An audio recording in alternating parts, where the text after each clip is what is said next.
Hitting on a run doesn't have to be that hard, and in this video I'm going to show you exactly how to do that. How to hit with power and consistency on the run and still be ready for your next shot.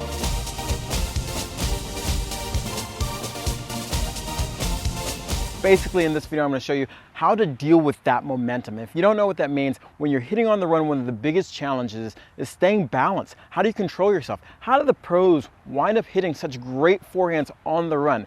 Where there's a couple things that I'm going to show you in this video that are going to take your forehand on the run to the next level.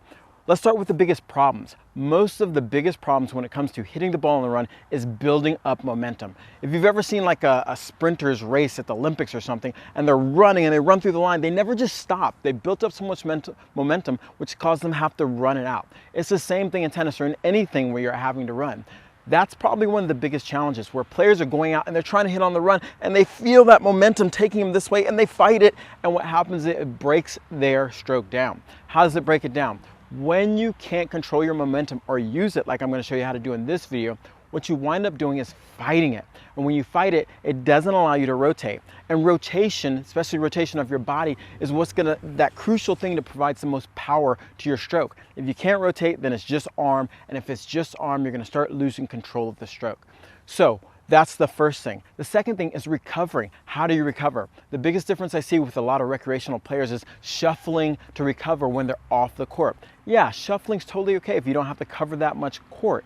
But when you're completely off the court or you're all the way to the single sideline, you shouldn't shuffle necessarily just to get back to the court. You should probably cross over to get back and get back in position by the time your opponent's about to hit the shot. That's the correct timing for the recovery. Now, let's go through the concepts you need to understand so you know what to do when you're out on the court. The first big concept is learning to use a breaking step. And a breaking step doesn't mean you're going to break anything, but it really breaks up that momentum so it doesn't feel so rigid. And all a breaking step does is allows your body to shift and rotate as you're moving to the side, but also still hit the ball.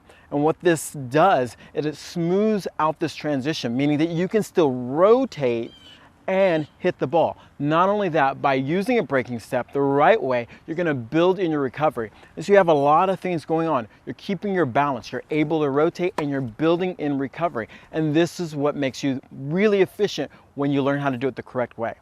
The final thing is making sure after you do the breaking step the correct way, it'll set you up to get back into the court. And what that means is it'll put you in that nice strong runner position that I'll show you in a second, where you can explode and really get yourself back in position. Because there's no reason for hitting a great forehand on the run and you do something great, but you're not in the court to capitalize on the next shot. And the only way you can do that is making sure that you recover the right way.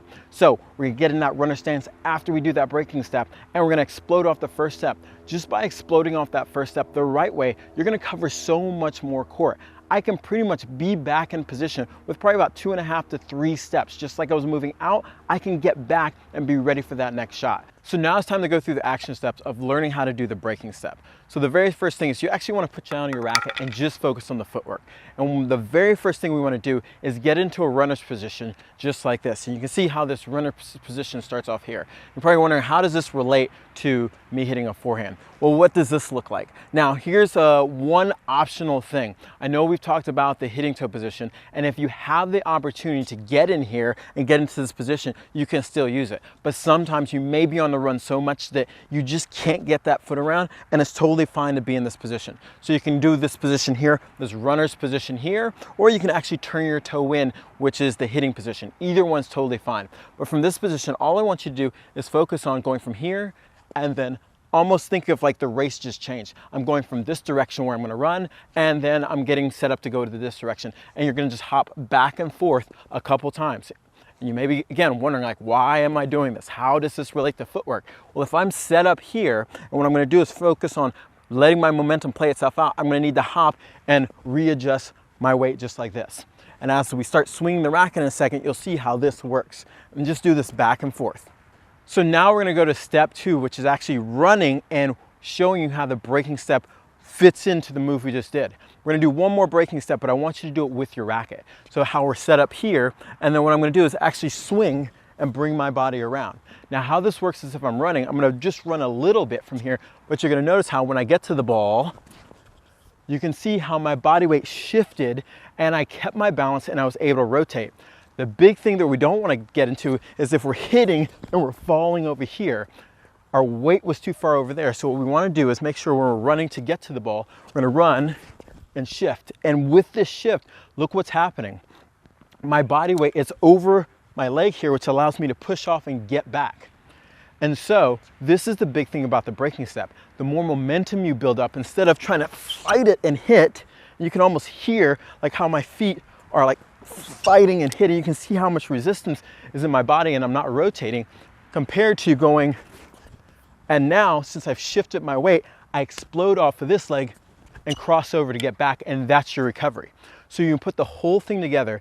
It's very smooth and seamless kind of movement where suddenly you can take all this momentum buildup, use it to rotate, and then use your shift to recover back into court and be very athletic and solid with your movement.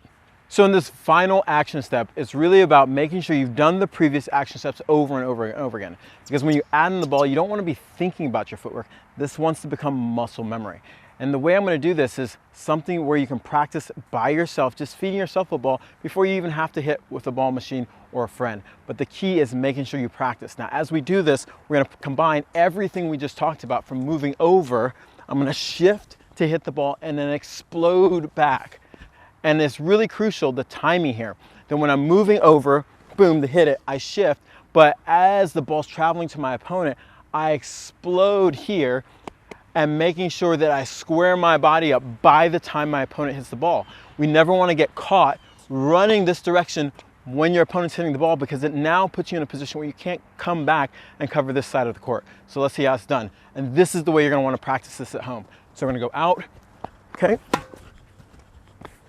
You can see I'm covering.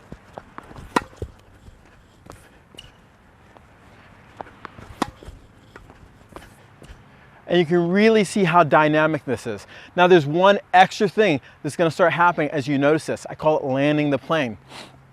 The harder this stroke is, or the more difficult, or the more momentum you build up, the lower you're going to want to get to hit it and do everything we've talked about. The whole point of being low when the ball's hit very hard is that you don't topple over and lose your balance. By being low, it's much harder for your body to topple over, and you're going to stay balanced longer. In summary, number one, make sure you don't fight momentum. This is a big thing for a lot of recreational players. As they run out, they're fighting momentum, and I see it. Literally, you're hopping to the side trying to hit forehands on a run. Don't do it. Don't fight momentum. You're never going to win. You have to learn to work with it, which leads us to number two, which is shift.